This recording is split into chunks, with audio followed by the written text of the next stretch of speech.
Channel beriman dengan logika sehat, channel edukasi Kristen yang diperuntukkan bagi setiap orang Kristen.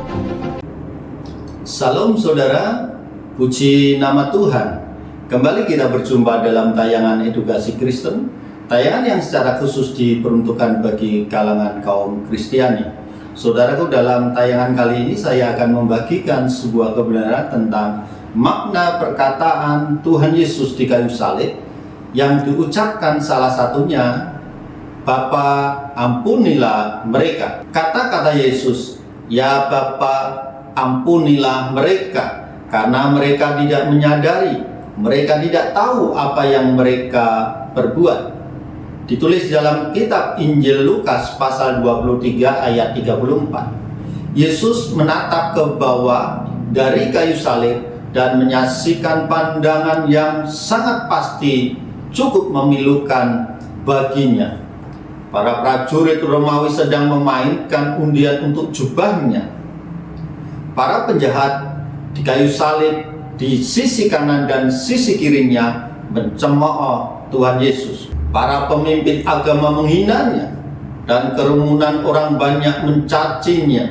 Dikelilingi oleh individu-individu yang tidak pantas, Yesus berdoa bagi mereka semua, "Bapa, ampunilah mereka." Merupakan sebuah permohonan yang kaya akan rasa kasih dan pengertian yang begitu tulus dan mendalam dalam berbagai rasa yang begitu menyakitkan dalam penderitaannya. Yesus tetap fokus mengampuni mereka yang menganggap dirinya mereka sebagai musuhnya.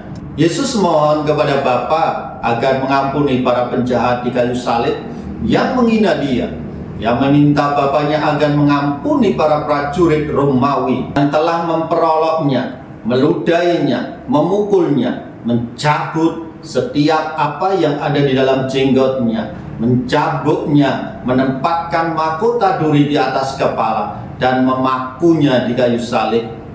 Yesus meminta ampun kepada kerumunan orang yang marah karena mengejeknya dengan menyerukan penyaliban, "Salibkan dia, salibkan dia."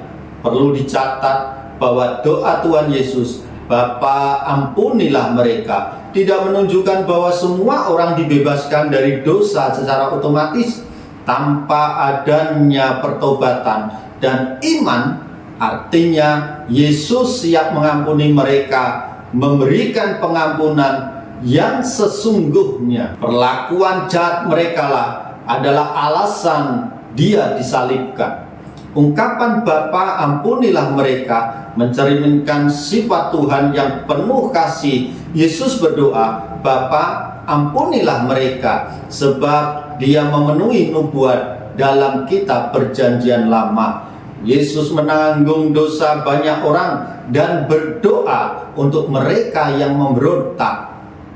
Dari kayu salib, Yesus berdoa untuk orang-orang berdosa.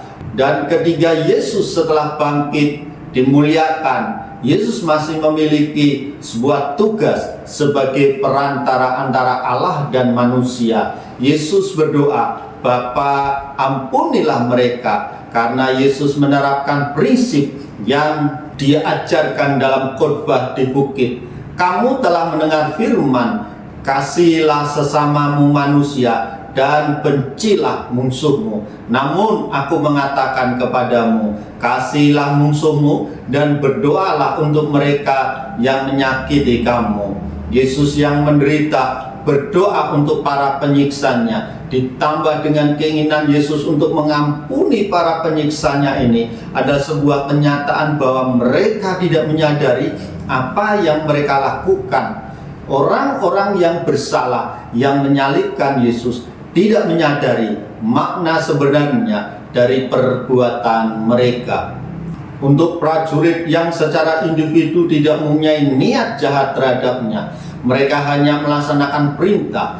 Inilah cara mereka mengumumkan, memperlakukan individu-individu yang dijatuhi hukuman, dan mereka yakin bahwa dia benar-benar layak menerimanya. Mereka tidak menyadari bahwa mereka sedang menghukum, menghancurkan, dan menyalibkan Anak Allah. Para pemimpin Yahudi telah menyesatkan banyak orang untuk mempercayai bahwa Yesus adalah seorang penipu, pengacau, dan pembuat kerusuhan. Bahkan melakukan sebuah provokasi kepada banyak orang bahwa Yesus melakukan tindakan yang tidak bisa diampuni lagi, yaitu menyamakan dirinya dengan Allah. Dalam doa, Bapa, ampunilah mereka, Yesus menunjukkan kasih-Nya yang tiada batas. Dia masih mengasihi mereka dan akan mengampuni mereka semuanya, jikalau mereka bersedia merendahkan hati dan bertobat. Doa Tuhan Yesus, Bapa, ampunilah mereka, terjawab dalam kehidupan banyak individu.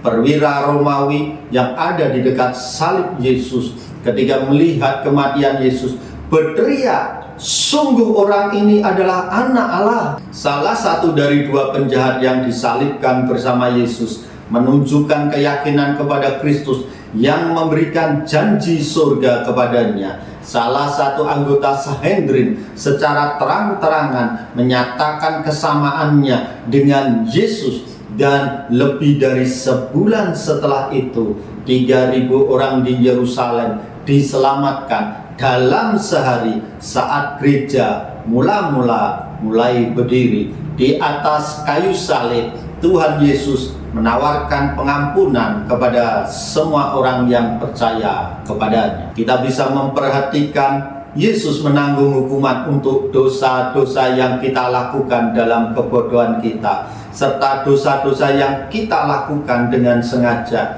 saat kita terlahir kembali dan kita telah menerima kehidupan pertobatan kita. Kita juga harus menjadi pemenuh doa Tuhan Yesus, Bapa, ampunilah mereka. Demikian yang bisa saya bagikan. Kiranya ini menjadi berkat bagi kita semua. Tuhan Yesus memberkati.